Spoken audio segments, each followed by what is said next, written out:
নামাজের ওয়াজ আছে, নামাজের ফজিলত আছে, দাওয়াতের ফজিলত আছে, দান সৎকার ফজিলত বয়ান হয়, সব ঠিক আছে। অথচ সকল নামাজের আগে ছোট্ট একটা আমল আছে, উজু। সেই উজুটা হইলেই কেবল আমার সবগুলো নামাজ হবে। ফরজ বলি, ওয়াজিব বলি, সুন্নত বলি, নফল বলি, তাহাজ্জুদ বলি, ছোট্ট আমল উজু, সেটা যদি না হয় হবে না। উজু করার পর এইবার কি আপনার শরীয়তের কোনো নির্ধারিত আছে এই উজু দ্বারা শুধু সুন্নত পড়বেন, এই উজুটা শুধু ফরজ পড়বেন? এটা তাহাজ্জুদের উজু। উজু মানেই পবিত্রতা। এবার যত কাজে পবিত্রতার প্রয়োজন আপনার সেটা হয়ে গেল। আপনি যা করবেন ওকে, তওয়াফ করবেন ওকে, হজ করবেন ওকে, তেলাওয়াত করবেন ওকে, কোরআন স্পর্শ করবেন ওকে, কাবার গিলাফ ধরবেন ওকে, উজু সহকারে থাকাই একটা আমল, সেটা করবেন ওকে। তার মানে উজু কোনো গ্রুপের উজু হয় না যে উজু করার পর ওনাকে আবার এখন যেহেতু উজু করে ফেললেন এখন ওনাকে তাহাজ্জুদি পড়তে হবে না।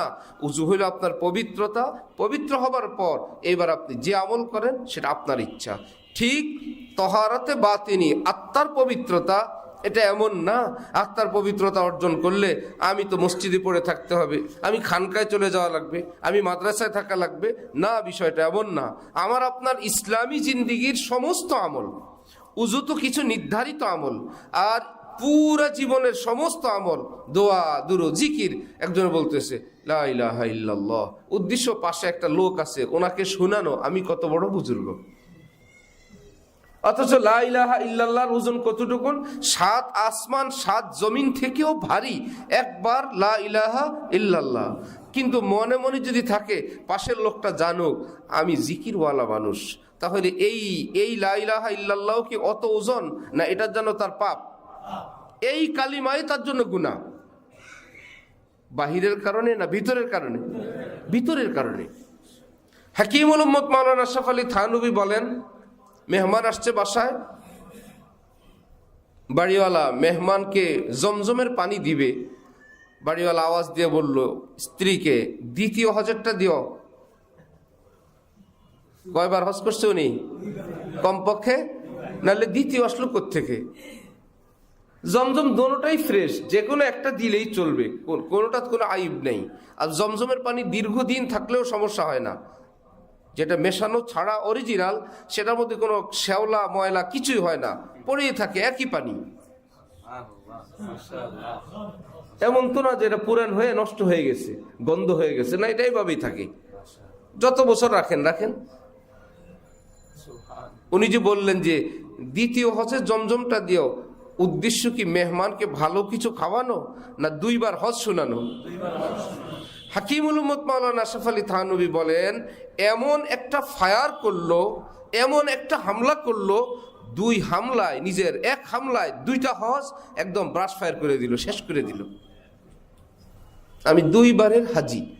এই কথাটা বোঝানোর জন্য শুধু বহু হাজি সাহেব যদি দেখে নতুন কেউ হজ করে আসছে, ভাই তার সঙ্গে আলাপচারিতা, কথাবার্তা বলতে যে কোনো কথা আপত্তি নাই, কিন্তু একদম অপ্রয়োজনে আমিও হজ করছি আপনারা এটা জানেন কিনা, আমি যে হজ করছি আপনি জানেন কিনা, এটা বোঝানোর জন্য। আচ্ছা, অমুক পাশের কাবা ঘরের অমুক পাশের বিল্ডিংটা কি এখন আছে? কত কৌশল, কত মুশকিল।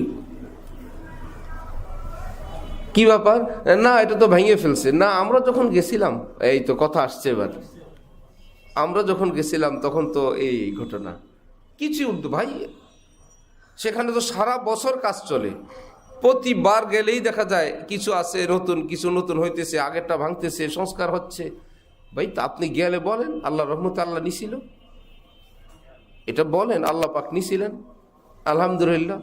নাম জিজ্ঞাসা করলে কি নাম? হাজি মোহাম্মদ সাদ্দাম হোসেন। হাজি মোহাম্মদ সাদ্দাম হোসেন, এটা কে শিখাইল আপনাকে এই নাম? হাজি মোহাম্মদ ওমক।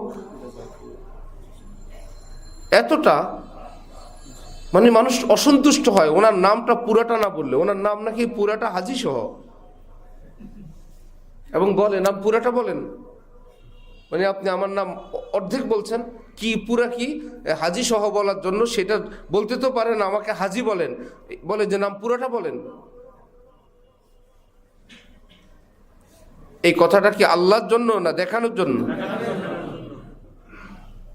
এমন এক রোগ, এটা বোঝা যায় না, এটা ধরা যায় না। এমন এক জায়গায় রোগ, সেটা নিজের হাতে অপারেশনও করা যায় না।